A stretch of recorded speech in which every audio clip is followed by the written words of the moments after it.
Assalamu alaikum everyone. Today we'll discuss short questions of your number one, which is computer systems. Okay, the first question is, what is the principle of duality in Boolean algebra and why is it important in digital logic?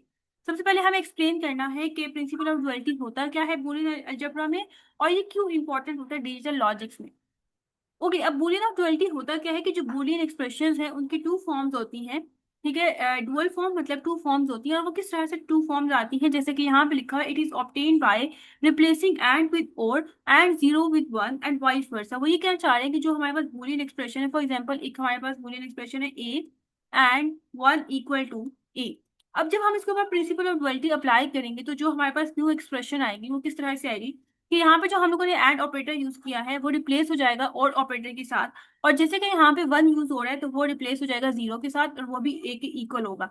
मतलब जो new expression आती है वो भी correct आती है, जैसे कि यहाँ पे ये न्यू वन थी ये भी करेक्ट होगी। This principle helps in checking the correctness of Boolean expression. Basically ये जो प्रिंसिपल है ये हेल्प कर रहा होता है कि हम लोग चेक कर सकें बूलियन एक्सप्रेशन की करेक्टनेस को कि वो कितना ठीक है। It also make designing and simplifying digital circuit easier. इसके अलावा ये डिजिटल सर्किट की डिजाइनिंग और उसको सिंप्लीफाई करने में बहुत हेल्प कर रहा होता है। The next one is how do memory circuits use logic gates give their significance in digital system। सबसे पहले हमें ये बताना है कि मेमोरी सर्किट्स जो है वो किस तरह से लॉजिक गेट्स को यूज करते हैं और उनकी क्या इंपॉर्टेंस होती है डिजिटल सिस्टम्स में। अब जो मेमोरी सर्किट्स होते हैं उनको किस तरह से बनाया जाता है, उनको लॉजिक गेट को यूज करते हुए बनाया जाता है, जैसे कि नैंड गेट हो गया और नॉर गेट हो गया। अब ये जो गेट्स होते हैं ये जो बाइनरी डाटा होता है जीरो और वन की फॉर्म में जो डाटा होता है उसको स्टोर करने में हेल्प कर रहा होता है। अब ये जो स्टोर डाटा होता है, जो डाटा हम लोग स्टोर कर चुके होते हैं उसको हम लोग रीड भी कर सकते हैं, उसको हम लोग चेंज भी कर सकते हैं जब हमें कभी जरूरत पड़ती है। इसके अलावा जो मेमोरी सर्किट्स होते हैं वो बहुत इंपॉर्टेंट होते हैं, वो सिग्निफिकेंट होते हैं। क्यों? क्योंकि वो कंप्यूटर्स को अलाउ करते हैं कि वो प्रोग्राम्स और इन्फॉर्मेशन को सेव कर सकते हैं। इसके अलावा ये यूज कहाँ पे हो रहे होते हैं, they are use in RAM. RAM के अंदर यूज होते हैं जो कि टेम्पररी मेमोरी है, जो कि डाटा को स्टोर कर रही होती है। रजिस्टर्स ये भी एक स्मॉलेस्ट स्टोरेज डिवाइस होती है जो कि डाटा को टेम्पररी स्टोर कर रही होती है। इसके अलावा ये डिजिटल डिवाइसेस में यूज होती है। The next question is provide two examples of data encoding and decoding applications that involve logic gate। अब हमें जो है वो एग्जांपल्स देनी है और उसके बाद ओके अब यहाँ पे हम लोग क्या करते हैं, इसके पहले एग्जांपल देख लेते हैं कौन से एग्जांपल हैं। Logic gates are used in many encoding and decoding applications. Logic gates को बहुत सी इनकोडिंग और डिकोडिंग एप्लीकेशंस में यूज किया जाता है, जैसे कि एक बारकोड स्कैनर होता है। अब वो क्या करता है कि जो बारकोड की इंफॉर्मेशन होती है इसको डिकोड कर रहा होता है। जैसे कि हम लोग देखते हैं कि बहुत से प्रोडक्ट्स के ऊपर बारकोड बना होता है जो कि अनरीडेबल डाटा होता है, हम उसको अंडरस्टैंड नहीं कर सकते। लेकिन जब हम लोग बारकोड स्कैनर से उस इंफॉर्मेशन को स्कैन करते हैं तो वो जो अनरीडेबल डाटा होता है वो रीडेबल फॉर्म में कन्वर्ट हो जाता है और इजीली हम लोग उसको रीड आउट कर सकते हैं। एक और एग्जांपल है डिजिटल कम्युनिकेशन सिस्टम की, कि जब हम लोगों ने डाटा ट्रांसफर करना होता है तो पहले हम उसको इनकोड कर देते हैं, उसको सीक्रेट कोड में कन्वर्ट कर देते हैं या उसको अनरीडेबल डाटा बनाते हैं और उसके बाद हम उसको ट्रांसमिट करते हैं। लेकिन जब वो डाटा रिसीवर के पास पहुंचता है तो उसको डी कोड किया जाता है, उसको ओरिजिनल फॉर्म में लेके आया जाता है ताकि उसको अंडरस्टैंड किया जाए। अब ये जो एप्लीकेशंस होती हैं ये किस चीज में हेल्प करती हैं कि जो डाटा ट्रांसफर किया जा रहा है वो फास्टली ट्रांसफर किया जाए और मोर एक्यूरेट वे में ट्रांसफर किया जाए। Give three uses of logic gates. Logic gates की कौन कौन सी थ्री यूजेस हैं। लॉजिक गेट को यूज किया जाता है जो कैलकुलेशंस हम परफॉर्म कर रहे होते हैं उसके लिए। ठीक है, जितने भी कंप्यूटर और कैलकुलेटर्स के अंदर कैलकुलेशंस परफॉर्म होती हैं वहां पे लॉजिक गेट्स का यूज किया जाता है। इसके अलावा ये जो लॉजिक गेट्स होते हैं ये मेमोरी सर्किट्स में यूज होते हैं ताकि डाटा को स्टोर किया जा सके। लॉजिक गेट्स जो है जो इलेक्ट्रॉनिक डिवाइसेस होती हैं उनको कंट्रोल करने में हेल्प कर रही होती हैं, जैसे कि ट्रैफिक लाइट्स हो गई, वॉशिंग मशीन हो गई, और जितने भी डिजिटल सिस्टम्स हैं उनको बनाने के लिए लॉजिक गेट्स का ही यूज किया जाता है। यही बेसिक बिल्डिंग ब्लॉक है। अगर लॉजिक गेट्स हम लोग यूज नहीं करेंगे तो इससे क्या होगा कि जो डिजिटल इलेक्ट्रॉनिक्स होते हैं उनकी फंक्शनिंग परफॉर्म नहीं हो सकेगी। Next is what is the primary purpose of software development life cycle. STLC का हम लोगों ने मेन पर्पस बताना है। मेन पर्पस क्या होता है कि जब हम लोग एसटीएलसी को यूज करते हैं तो एसटीएलसी से क्या होता है कि जो सॉफ्टवेयर डेवलप हो रहे होते हैं वो एक सिस्टमैटिक और ऑर्गेनाइज वे में डेवलप होते हैं। इसके अलावा एसटीएलसी मेक श्योर करता है कि जितनी भी रिक्वायरमेंट्स है जो हम लोगों ने कस्टमर से कलेक्ट की हैं उसको हम लोग प्रॉपरली अंडरस्टैंड कर लें डेवलपमेंट से पहले। मतलब ये ना हो कि हम लोग पहले जो है वो अपने सॉफ्टवेयर को बनाना स्टार्ट करते हैं और बाद में हमें रिक्वायरमेंट ही समझ ना आए। It help produce reliable and high quality software. इसके अलावा जो एसटीएलसी है वो हेल्प कर रहा होता है कि हम लोग एक रिलायबल और एक हाई क्वालिटी सॉफ्टवेयर को प्रोड्यूस करें।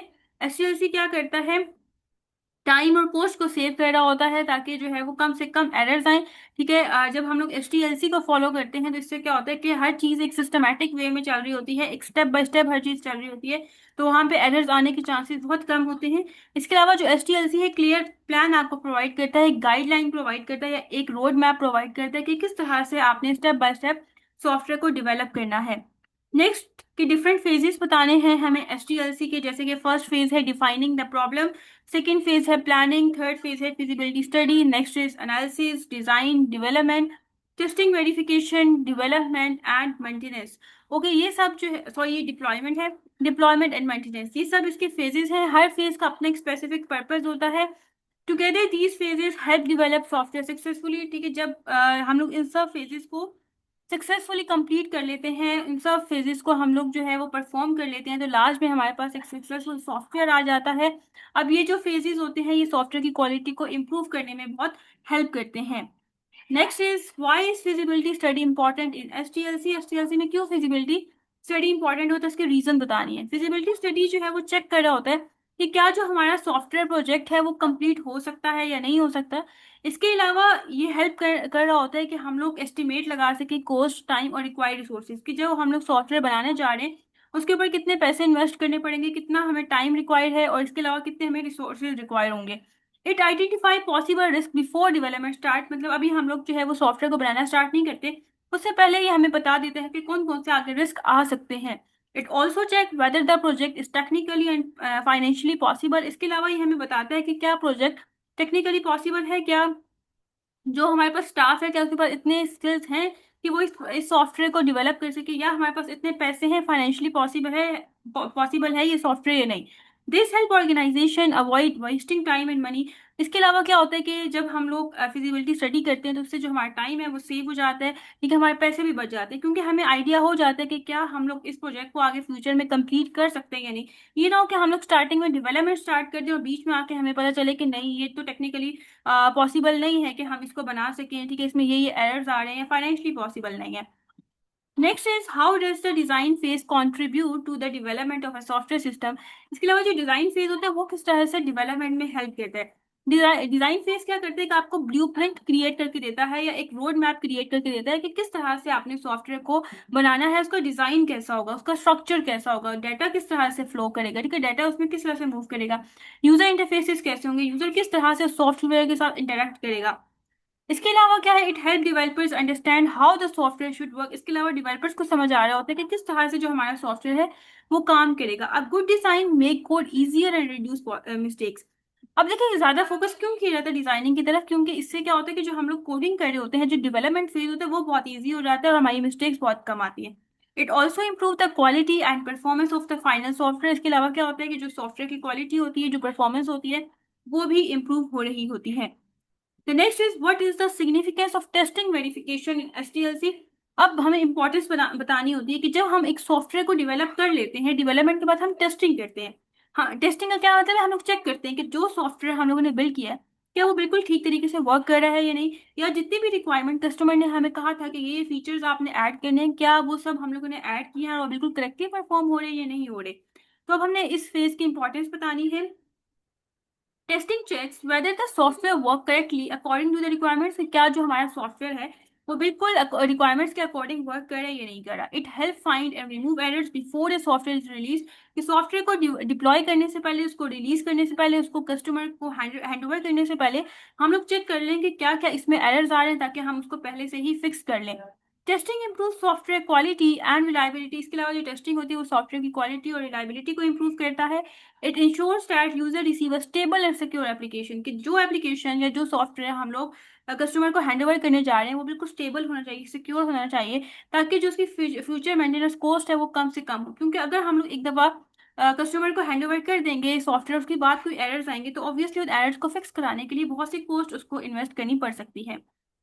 The next is give three advantages and two disadvantages of bus topology। अब बस टोपोलॉजी को हम लोगों ने यहाँ पे देखना है कि इसके क्या क्या एडवांटेजेस और डिसएडवांटेजेस हैं। अब बस टोपोलॉजी होता क्या है कि इसमें एक मेन केबल होती है और इसी मेन केबल के थ्रू जितनी भी डिवाइसेस होती हैं वो कनेक्ट होती हैं, ठीक हो गया। अब इसके एडवांटेज के लो कॉस्ट होती है, क्यों, क्योंकि यहाँ पे जस्ट एक ही हमें केबल की रिक्वायरमेंट होती है। जिसकी वजह से ये इनएक्सपेंसिव होता है, इजीली हम इसको इंस्टॉल कर सकते हैं। जैसे कि इसका सेकंड पॉइंट है इजीली इंस्टॉलेशन। इसका सेटअप बहुत सिंपल होता है, इसके अंदर कोई हमें कम्प्लेक्स हार्डवेयर की रिक्वायरमेंट नहीं होती।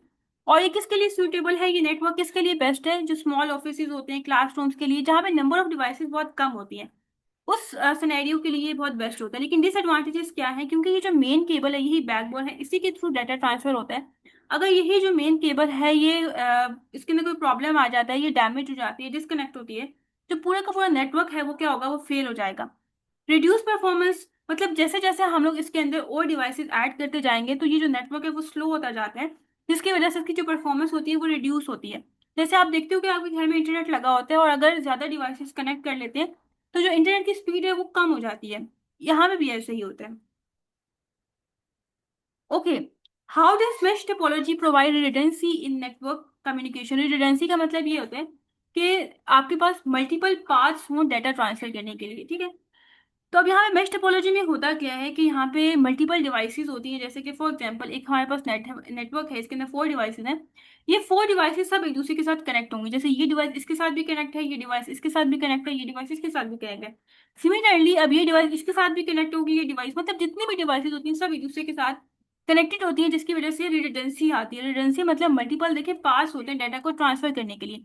तो इसका फायदा ये होता है कि अगर एक पाथ किसी भी वजह से डिस्कनेक्ट हो जाए, डैमेज हो जाए, फेल हो जाए, तो हम लोग किसी और पाथ को यूज करते हुए डाटा को ट्रांसफर कर सकते हैं। यहाँ पे क्या होता है कि नेटवर्क जो है वो पूरा का पूरा फेल नहीं हो जाता।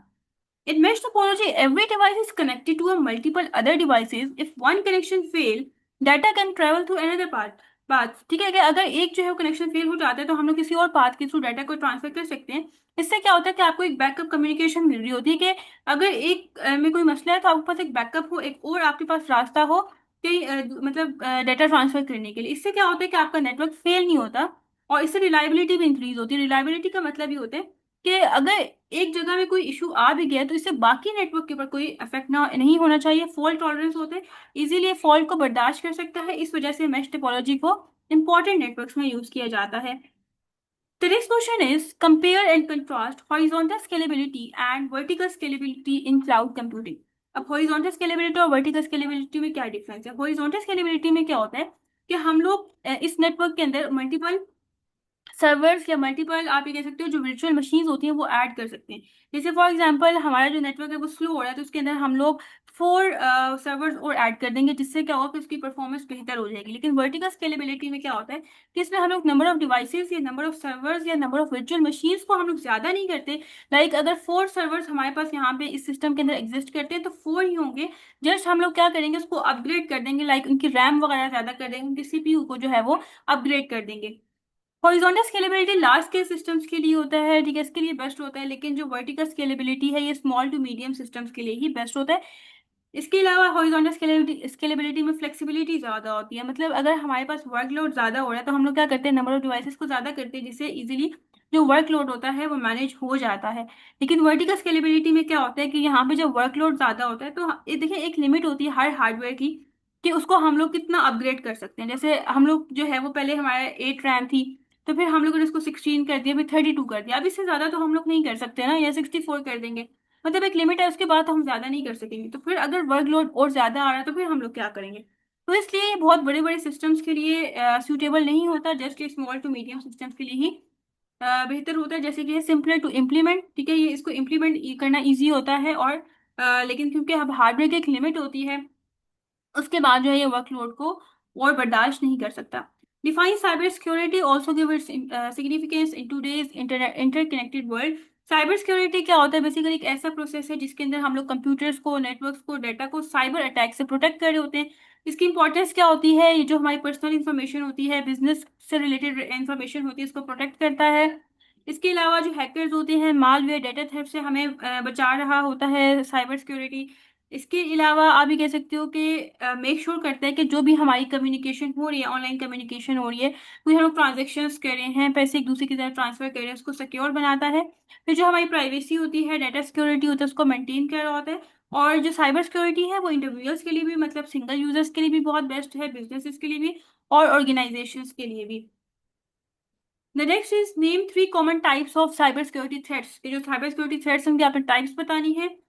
The first one is malware, the second one is fishing and the last one is ransomware. ये थ्री बेसिकली टाइप्स है। अब मालवेयर क्या होता है? मालवेयर कंप्यूटर्स को डैमेज कर रहा होता है, जितनी भी इंफॉर्मेशन होता है उसको चोरी कर लेता है। फिशिंग में क्या होता है कि यूजर्स को बेवकूफ बना के, उनको धोखा देके, उनसे ट्रिक खेल के उनके पासवर्ड्स को रिवील किया जाता है, उनके पासवर्ड और पर्सनल डाटा को चोरी किया जाता है। रैंसमवेयर में क्या होता है कि जितनी भी फाइल्स होती हैं उसको लॉक कर दिया जाता है, और उसके बाद फिर यूजर से कहा जाता है कि जो आपकी फाइल्स हैं, अगर आपने इनको अनलॉक करवाना है तो आपको हमें इतनी पेमेंट करनी पड़ेगी, तो उसके बाद हम लोग अनलॉक करेंगे। ठीक है, ये जो थ्रेट्स होते हैं इससे आपका फाइनेंशियल लॉस भी हो जाता है और डाटा लॉस भी हो जाता है। What is the role of encryption in cyber security and how does it protect sensitive data? अब इंक्रिप्शन का क्या रोल है साइबर सिक्योरिटी में? इंक्रिप्शन का मतलब क्या होता है कि जितना भी आपका डाटा होता है आप उसको एक तरह से अनलॉक, सॉरी, उसको अनरीडेबल डाटा में कन्वर्ट कर देते हो, उसको सीक्रेट कोड में कन्वर्ट करते हो ताकि वो अंडरस्टैंड ना हो, ताकि जो भी हैकर अगर आपके डेटा को चोरी करना चाहे तो उसको कोई डेटा समझ ही ना आए, क्योंकि वो अनरीडेबल फॉर्म में होगा, जिसे हम लोग साइफर टेक्स्ट भी बोलते हैं। So encryption convert readable information into an unreadable form called cipher text. Only authorised users with correct key can read the original data. अब देखिए, जो डाटा हम लोग अनरीडेबल फॉर्म में कन्वर्ट कर देते हैं वो किसको अंडरस्टैंड होता है? सिर्फ जो ऑथराइज यूजर्स, मतलब जिनको सिर्फ परमिशन होती है, अलाउ किया जाता है, और उनके पास एक की होती है, करेक्ट की या एक इंक्रिप्शन की होती है, जिसके थ्रू वो ओरिजिनल डाटा को रीड कर सकते हैं। इसके अलावा इससे क्या होता है कि जितनी भी सेंसिटिव इन्फॉर्मेशन होती है, जब आप डाटा को स्टोर कर रहे होते हो या किसी की तरफ सेंड कर रहे होते हो, ट्रांसमिट कर रहे होते हो, तो उसको वो प्रोटेक्ट कर रहा होता है। जैसे कि यहाँ पे लिखा है कि even if hackers steel the data, कि अगर हैकर्स आपके डाटा को चोरी कर भी लें, they can not understand it, क्योंकि वो उनको समझ ही नहीं आएगा, क्योंकि वो अनरीडेबल फॉर्म में कन्वर्ट हुआ होगा। Therefore encryption improve data security and privacy, जिसकी वजह से इंक्रिप्शन जो है वो डाटा सिक्योरिटी और प्राइवेसी को इंप्रूव कर रहा होता है। नेक्स्ट चीज कि आपने डिफरेंस बताना है सिमेट्रिक इंक्रिप्शन और एसिमेट्रिक इंक्रिप्शन में। सिमेट्रिक में क्या होता है कि जब हम लोग जो इंक्रिप्शन के लिए या डिक्रिप्शन के लिए जो की यूज कर रहे होते हैं वो सेम होती है, एक ही की हम लोग दोनों पर्पजेस के लिए यूज करते हैं। लेकिन एसिमेट्रिक में ऐसा नहीं होता है, यहाँ पे टू की यूज होती हैं। एक होती है पब्लिक की जो कि हम इंक्रिप्शन के लिए यूज करते हैं, और एक होती है प्राइवेट की जो कि हम लोग डिक्रिप्शन के लिए यूज करते हैं। सिमेट्रिक इंक्रिप्शन फास्टर होती है, और अगर हम लोग लार्ज अमाउंट में डाटा को इंक्रिप्ट करना है तो उसके लिए बेस्ट होता है। लेकिन एसिमेट्रिक बेसिकली स्लोअर होता है, क्योंकि इसमें जो मैथमेटिकल एल्गोरिथम्स होते हैं वो बहुत कॉम्प्लिकेटेड होते हैं, उनको यूज कर रहे होते हैं, जिसकी वजह से ये स्लो होता है। अब जो सिमेट्रिक इंक्रिप्शन है उसको हम लोग बहुत सिक्योर रख रहे होते हैं, उसको हम लोग किसी के साथ शेयर नहीं करते। जब जैसे फॉर हम सेंडर और रिसीवर के दरमियान अगर हम लोगों ने की शेयर करनी है, डाटा शेयर करना है, तो उसको बहुत सिक्योर रखना पड़ता है, क्योंकि वो सेम होती है। डिक्रिप्शन के लिए भी वही यूज होती है, क्योंकि अगर उस की को कोई चोरी कर लेगा तो इजीली वो डाटा को डिक्रिप्ट भी कर लेगा, ओरिजिनल फॉर्म में उसको रीड आउट भी कर लेगा। लेकिन एसिमेट्रिक में कोई डर नहीं होता कि अगर पब्लिक की आप मतलब ओपनली शेयर कर रहे होते, क्योंकि पब्लिक की के थ्रू आप जस्ट इंक्रिप्शन करते हो, डिक्रिप्शन नहीं करते, या डाटा को आप रीडेबल फॉर्म में कन्वर्ट नहीं कर सकते, इसलिए यहाँ पे फिर ये ज्यादा जो है वो सिक्योर होता है, और यहाँ पे सिर्फ एक प्राइवेट की को सीक्रेट रखा जाता है। अब सिमेट्रिक इंक्रिप्शन किस कहाँ पे यूज किया जाता है? डाटा इंक्रिप्शन में यूज किया जाता है, या जो फाइल को हम स्टोर कर रहे होते हैं उसको सिक्योर करने के लिए यूज किया जाता है। एसिमेट्रिक इंक्रिप्शन बेसिकली जो कम्युनिकेशन हो रही होती है वहां पे यूज किया जाता है, ऑथेंटिकेशन में यूज किया जाता है, ठीक है, डिजिटल सिग्नेचर्स में इसको यूज किया जाता है। Why is it essential for individuals and organizations to keep their software up to date in terms of cyber security? अब हमें कहा जाता है ना कि आपको सॉफ्टवेयर अपडेट करना चाहिए, क्यों करना चाहिए, क्या उसकी इंपॉर्टेंस है? बेसिकली सॉफ्टवेयर अपडेट्स क्या करते हैं कि जो सिक्योरिटी वीकनेस होता है या उसको वो फिक्स कर रहा होता है, ताकि जो हैकर्स वगैरह होते हैं वो हमारे डाटा, मतलब वो क्या करते हैं, वो वायरसेस वगैरह स्प्रेड कर रहे होते हैं। ठीक हो गया। अब जब हम लोगों ने अपने सिस्टम्स को या जितने भी सॉफ्टवेयर हैं या जो भी हम एप्लीकेशन यूज कर रहे हैं, जब हम उसको अप टू डेट करते हैं तो इससे क्या होता है कि उसके अंदर नए सिक्योरिटी फीचर्स आ रहे होते हैं, जिसकी वजह से अगर हैकर्स कोई वायरस वगैरह स्प्रेड कर रहा होता है या हमारी सिक्योरिटी को वीक करने की कोशिश करते हैं तो वो नहीं कर सकता। इससे जो सॉफ्टवेयर होता है उसकी परफॉर्मेंस इंप्रूव हो रही होती है, वो स्टेबल रहता है। Updated software protect user from newly discovered cyber threats. जो भी कोई नया थ्रेट आ रहा होता है तो उसे अपडेट करने से क्या होता है कि वो चीजें फिक्स हो जाती हैं, उससे क्या जितने भी थ्रेट्स आते हैं उससे हमारे सिस्टम को प्रोटेक्ट कर रहा होता है। इससे क्या होता है कि जो वायरसेस या मालवेयर अटैक्स के चांसेस होते हैं वो बहुत कम हो जाते हैं। इसलिए आपको रेगुलर बेसिस पे अपने जितने भी एप्लीकेशन हैं, सॉफ्टवेयर हैं, उनको अपडेट करना चाहिए। ये बहुत इंपॉर्टेंट पार्ट है साइबर सिक्योरिटी का। The next is what is 2FA। 2FA होता क्या है एंड उसकी क्या इंपॉर्टेंस है यूजर अकाउंट को सिक्योर करने में? टू फैक्टर ऑथेंटिकेशन क्या एक सिक्योरिटी मेथड है जिसमें बेसिकली टू फॉर्म्स होती हैं वेरिफिकेशन की। अगर फॉर एग्जांपल आपने किसी भी अकाउंट को एक्सेस करना है तो उसके लिए फिर आपको ये दो मेथड्स पहले अप्लाई करने होंगे, और उसके बाद जब वो बिल्कुल कंफर्म हो जाते हैं कि हाँ आप ऑथोराइज यूजर हो, आपको परमिशन मिलती है, उसके बाद फिर आप अपने अकाउंट्स को यूज कर सकते हो। अब इसमें क्या होता है, एक तो आपने खुद जो पासवर्ड लगाया होता है, पहले वो आपसे आपका पासवर्ड पूछते हैं, ठीक है। उसके बाद जो एक वेरिफिकेशन कोड होता है जिसे ओटीपी बोलते हैं, वन टाइम पासवर्ड, ठीक है। और वो 1 सेकंड के लिए जस्ट, सॉरी, 1 मिनट के लिए आपके पास आता है, और 1 मिनट के अंदर वो आपने पासवर्ड लगाना होता है, ठीक है। और 1 मिनट के बाद वो क्या होता है, वो एक्सपायर हो जाता है। फिर उसके बाद जो है वो आप उसको यूज नहीं कर सकते। एक बेसिकली एक एक्स्ट्रा लेयर आ जाती है सिक्योरिटी के, आपके अकाउंट्स वगैरह को, आपके सिस्टम्स को और ज्यादा सिक्योर करने के लिए इसको यूज किया जाता है। अगर आपका पासवर्ड चोरी होगी, किसी को पता भी चल गया, तो फिर भी जो अनऑथोराइज यूजर्स हैं वो आपके सिस्टम्स को एक्सेस नहीं कर सकेंगे। इससे क्या होता है कि जो आपकी पर्सनल इन्फॉर्मेशन होती है, बिजनेस रिलेटेड इन्फॉर्मेशन होती है, वो उसको प्रोटेक्ट करने में हेल्प कर रहा होता है। अब जो फायर वॉल होता है, उसका क्या मेन पर्पस है नेटवर्क सिक्योरिटी में, और वो किस तरह से काम करता है। फायर वॉल क्या करता है, आपके कंप्यूटर नेटवर्क को अनऑथराइज एक्सेस से प्रोटेक्ट कर रहा होता है। अनऑथराइज एक्सेस का क्या मतलब है कि विदाउट परमिशन आपके सिस्टम को यूज किया जा रहा है, ऐसी एक्सेस को अनऑथराइज एक्सेस बोलते हैं। इसके अलावा जो फायर वॉल है वो मॉनिटर कर रहा होता है, चेक कर रहा होता है कि जो भी ट्रैफिक आ रही है आपके सिस्टम्स के अंदर, ठीक है, और कौन कौन सी ट्रैफिक जो है नेटवर्क ट्रैफिक के अंदर से कौन सा डाटा या क्या क्या चीजें जो है, कौन कौन सी ट्रैफिक बाहर जा रही है, मतलब इनकमिंग और आउटगोइंग, दोनों को जो है वो मॉनिटर कर रहा होता है। जैसे देखिए घर के लिए क्या होता है, एक सिक्योरिटी गार्ड होता है, सिक्योरिटी गार्ड के तौर पे ये एक्ट कर रहा होता है। इसको हम लोग सिक्योरिटी वॉल भी कह सकते हैं, ठीक है, जो कि देख रहा होता है कि क्या चीज अंदर आ रही है सिस्टम के और क्या चीज बाहर जा रही है। Based on security rule it allow safe data and block harmful traffic, ठीक है। अभी क्या करते हैं कि सिस्टम्स के अंदर जस्ट सेफ डाटा को अलाउ करते हैं कि वो आ सकते हैं, और जो हार्मफुल ट्रैफिक होती है उसको वो ब्लॉक कर देता है, या हार्मफुल डाटा को ब्लॉक करता है, उसको अलाउ नहीं करता कि वो आपके सिस्टम्स के अंदर आ सके। Firewall help prevent hacking, viruses and other cyber attacks. इसके अलावा फायरवॉल क्या करता है, हमें हैकिंग से बचाता है, वायरसेस वगैरह से और साइबर अटैक से। और इसके अलावा ये मोस्ट इंपॉर्टेंट पार्ट है नेटवर्क सिक्योरिटी का। Last question is what are the characteristics of a strong password, give two example. अब स्ट्रॉन्ग पासवर्ड किस टाइप का होना चाहिए, उसके क्या क्या characteristics हैं, उसके बाद आपने उसके एग्जांपल्स देनी होंगी।